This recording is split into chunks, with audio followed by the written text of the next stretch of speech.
जी आसिफ भाई। बच्चे ये फॉर सेल बच्चे हैं। माशाल्लाह सर उम्र कितनी है इन्हां दी? उम्र तकरीबन 1.5 महीने के बच्चे हैं। 1.5 महीने के बच्चे। जी फ्रेंड्स माशाल्लाह ये आसिफ भाई के घर की ब्रीड है। सर ये बकरी किनवा सूआ है? पहला सूआ है जी। पहला सूआ। हाँ जी। ते सर ब्रीडर जेड़ा इस टाइम है वो मौजूद है अपने को? बकरियां वास्ते गया है अगले घर। अच्छा बकरियां से गया है। हाँ। ठीक हो गया।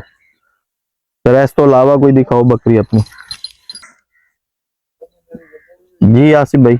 इस बकरी के 2 बच्चे हैं जी। माशाल्लाह। तकरीबन एक बच्चा फार सेल हो गया, एक है। अच्छा एक है। हाँ जी। ठीक हो गया। महीने बकरी महीने की गब्बन भी है।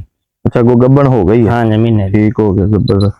अच्छा आसिफ भाई हुण ए दसो कि न्यू व्यूअर्स जेडे तुहाडे पिछली वीडियो देख के उन्होंने कुछ सवाल कीते उन्होंने सवाल के जवाब भी तुहाडे कोलों लैण दी कोशिश करते हैं।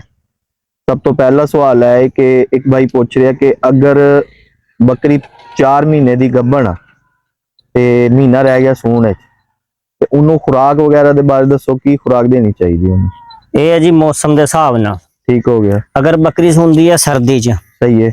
ओनू मसलन खुशक चीज़ां दईयां जाण, गंदम हो गई, खाल कुट के इस तरह ते उस तो बाद बकरी नू ठंड तो बचाया जाए, घ्यो दिया जाए बकरी नू, सेहत ठीक रहती है।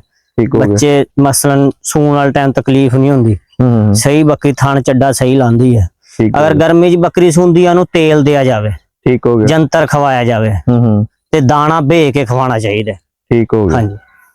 अच्छा सर ए ते हो गया कि डिलीवरी तो पहले। हाँ जी। डिलीवरी तो बाद बकरी दे नाल मतलब डिलीवरी तो बाद फर्स्ट जेड़ा डिलीवरी करन तो फौरन बाद बकरी नू की चीज देनी चाहिए? बकरी नू गंदम दे सुक्के दाने खवाने चाहिए। ठीक हो, गुड़ पा के। ठीक है। ताकि ओदे नाल बकरी जीरा जूरा घेर दिंदी है। ठीक है। दाने खाती रहेगी बकरी, जल्दी जल्दी अंदरों मैला साफ कर दे जाएगी। ठीक हो गया। हाँ जी। सर कुछ भाई यह भी कह रहे हैं कि जी उन्होंने पानी जड़ा गर्म करके नमक वाला पानी पिलाना चाहिए? वो भी चंगा है, नमक वाला पानी भी चंगा। उनका की फायदा है? ओदा भी फायदा यह है कि अंदरों बकरी जरासीम जेड़े सारे खत्म कर दिंदा। ठीक हो गया। हाँ जी। अच्छा सर हुण यह दसो कि कोई भाई अगर बकरियां खरीद रहा तो किसी ने 3-4 बकरियां लैनी है तो इको घर दे विचों लवे बकरियां या कोई मतलब अलग-अलग घर च लवे? ओ जी ओदी अपनी मर्जी की गल है, ओदी अपनी पसंद की गल है। ठीक है। हाँ जी।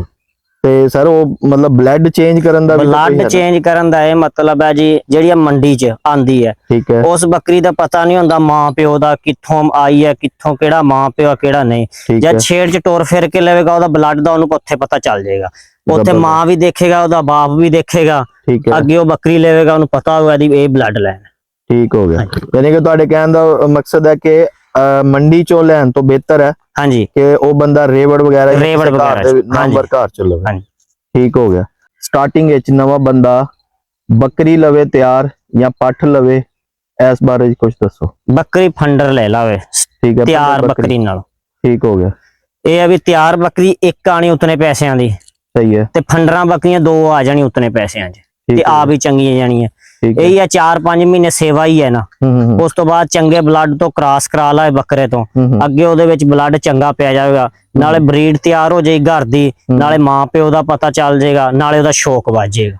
ठीक हो गया। हाँ जी। ठीक हो गया। अच्छा सर जी हुण अपनी यह वीडियो देख के ते अगर कोई भाई तुहाडे कोलों ब्रीड वगैरह खरीदना चाहता है तो एक बारी दोबारा अपना नंबर और अपनी लोकेशन एड्रेस दस दे।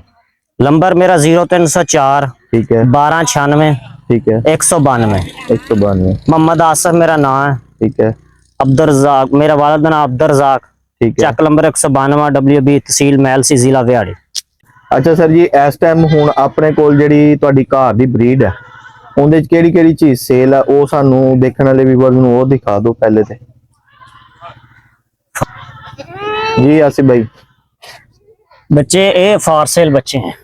माशाल्लाह। सर उम्र कितनी है इन्हां दी? उम्र तकरीबन 1.5 महीने के बच्चे हैं। 1.5 महीने के बच्चे। सर जी कोई रेट दा आइडिया है? व्हाट्सएप तो ही कर लांगे। ठीक हो गया। ए जेड़ा नंबर दिता तुहाडा व्हाट्सएप ते भी? हाँ जी व्हाट्सएप। ठीक हो गया। ते टोटल इस टाइम किन्ने अपने कोल खड़े हैं बच्चे? तकरीबन 10 बच्चे हैं। 10 बच्चे? हाँ। ठीक हो गया।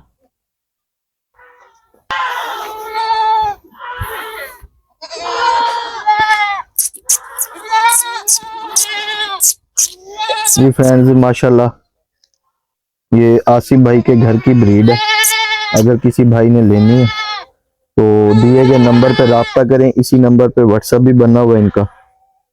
माशाल्लाह अच्छे भाई हैं। रेट वगैरह आप खुद इनसे जो है ना व्हाट्सएप पे आप इनसे राब्ता करके बना सकते हैं। किसी भाई को चाहिए तो वो इनसे राब्ता करें।